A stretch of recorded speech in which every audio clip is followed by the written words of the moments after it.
Hai, selamat datang di Nonton Rekap. Semoga kita semua sehat selalu. Mari kita langsung masuk cerita. Ini adalah kisah nyata yang terjadi pada tahun 1980.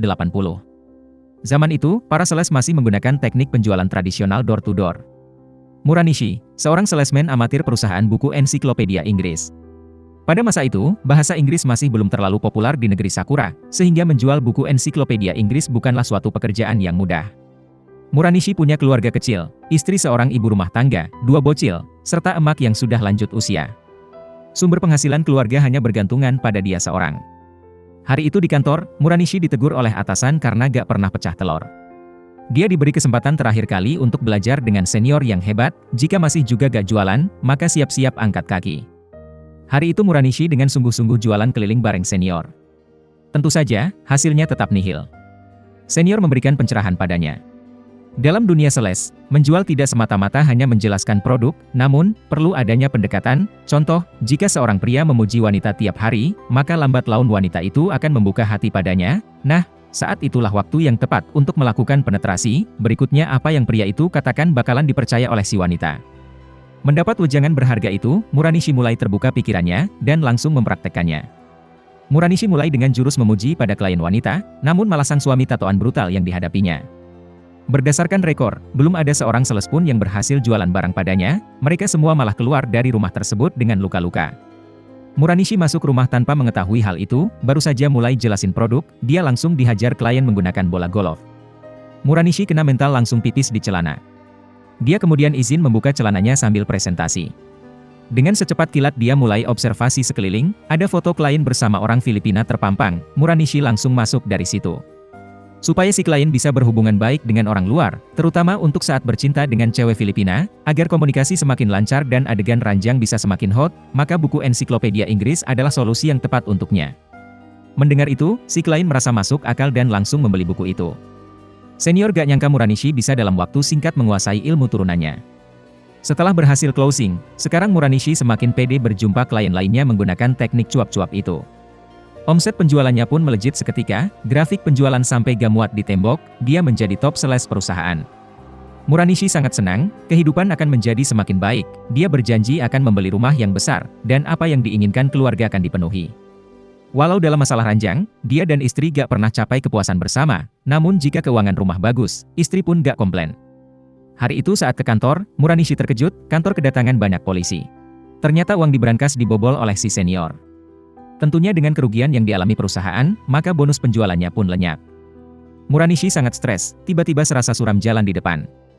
Dia luntang-lantung gak tahu mau ngapain, dan akhirnya pulang ke rumah.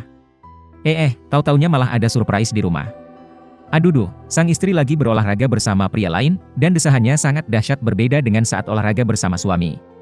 Muranishi kalut, gak tahu harus berbuat apa, menyadari sang suami pulang, istri syok langsung stop olahraga. Muranishi menghajar pria itu dan bergaduh dengan istri. Endingnya mereka pun cerai. Dunia Muranishi runtuh seketika, kerjaan dan rumah tangga hancur dua-duanya. Dia sangat stres dan minum sendirian di bar. Disitulah dia berkenalan dengan Toshi, seorang penjual kaset Oh No Oh Yes. Dia menawarkan kaset pembuat gairah pada Muranishi, tapi ditolak karena dianggap adalah rekaman rekayasa. Toshi gak terima disepelekan, dia membawa Muranishi ke tempat rahasia dia merekam desahan itu, ternyata dia merekam tanpa sepengetahuan di balik kamar motel. Muranishi mulai tertarik dengan bisnis Toshi, dia malah bantu menjual kaset-kaset itu ke toko buku orang dewasa. Dengan jurus salesnya, langsung laku 20 kaset, Toshi terkejut dengan kemampuan Muranishi, biasanya Toshi sehari hanya bisa laku 2 kaset. Mereka pun sepakat untuk menjalin kerjasama. Saat Muranishi melihat majalah orang dewasa yang diterbitkan Poseidon, dia mulai pindah haluan, setelah mengetahui penjualan majalah ternyata jauh lebih menguntungkan. Toshi punya relasi supplier majalah, sementara Muranishi pinjam duit pada perusahaan kredit. Mereka memborong semua majalah dan menjualnya pada sebuah toko buku di tengah kota. Pemilik toko gak berani menerima majalah-majalah tersebut, di masa itu, majalah porno belum bisa beredar terang-terangan di semua tempat. Karena basicnya seorang sales yang berani, Muranishi langsung mencampakkan beberapa gepok uang dan membeli seluruh toko tersebut, bahkan dia mempekerjakan si pemilik menjadi karyawan. Sesuai dugaannya, dalam waktu yang singkat, bisnis berkembang dengan pesat, hampir seluruh pria di kota mengantri membeli bukunya. Saking banyaknya permintaan, mereka membuka cabang di mana-mana. Pada saat opening cabang ke-38, Ikezawa, pemilik perusahaan Poseidon, yang dijuluki sebagai Raja Porno pada masa itu, datang menjumpai Muranishi, dan menawarkan 300 juta yen sebagai uang muka untuk membeli seluruh toko bukunya. Namun, Muranishi menolaknya, hubungan dia dengan Ikezawa mulai memanas. Daripada menjual majalah milik orang lain, Muranishi mengambil satu langkah ke depan, dia ingin membuat majalah sendiri yang tanpa sensor. Perlu diketahui pada masa itu, semua majalah porno yang beredar harus memenuhi standar sensor agar tidak melanggar aturan yang sudah ditetapkan. Pilihan membuat majalah tanpa sensor terlalu terang-terangan, gak ada yang berani menerima job itu baik dari penerbit maupun percetakan. Mereka akhirnya bertemu pemilik penerbitan bernama Kawada dan menawarkan kerjasama. Kawada gak langsung menerima, dia menguji kemampuan Muranishi terhadap hal erotis. Muranishi pun tunjuk kemampuan dengan mengubah sesi foto seksi biasa menjadi suasana sangat erotis yang belum pernah ada sebelumnya. Nah, Muranishi, Toshi, dan Kawada pun menjadi satu tim. Karena gak ada percetakan yang berani ambil job mereka, Muranishi langsung membeli percetakan tersebut. Bisnis semakin besar, bahkan polisi-polisi setempat kenyang menerima suapannya. Semua orang datang membeli majalahnya untuk dijual, termasuk seorang yakuza tua yang lagi susah bernama Furuya. Dia mencari kesempatan bangkit kembali dengan menjual majalah itu. Berjalannya waktu, bisnis Muranishi semakin jaya, dan mengundang iri dengki Ikezawa. Pada malam perayaan opening cabang yang ke-47, polisi Metro Tokyo bernama Takei datang menggeledah tempatnya. Mereka menangkap Muranishi di rumah, namun dia berhasil kabur ke kota lain. Setelah 2 tahun hidup bersembunyi, Muranishi dibujuk penjaga toko agar balik. Melihat situasi sudah reda, tanpa curiga, dia pun balik. Ternyata dia masuk perangkap, penjaga toko telah disogok oleh Ikezawa. Akhirnya Muranishi dan Toshi pun masuk tahanan. 2 tahun kemudian mereka keluar dari tahanan. Muranishi pantang menyerah. Kali ini dia mengajak tim merantau ke Tokyo. Pada tahun 1984 masuk pada zaman semaraknya alat perekam video, dengan begitu, banyak yang beralih dari majalah menjadi video biru. Toko-toko rental video mulai menguasai pasaran. Muranishi melihat peluang baru ini. Dia menyewa tempat dari Furuya dan menambah anggota baru, Mitamura dan Rugby, serta Junko. Muranishi mulai menulis naskah film, sementara Kawada mencari dana pinjaman, Toshi merekrut artis. Mereka mengupah satu kru untuk syuting film. Masa itu belum ada film biru dengan plot bercerita, rata-rata hanya adegan oh no oh yes stop. Ide Muranishi disepelekan oleh kru bayaran, karena beda pendapat, Muranishi putuskan syuting sendiri. Dengan orang yang terbatas, mereka menyelesaikan syuting pertamanya.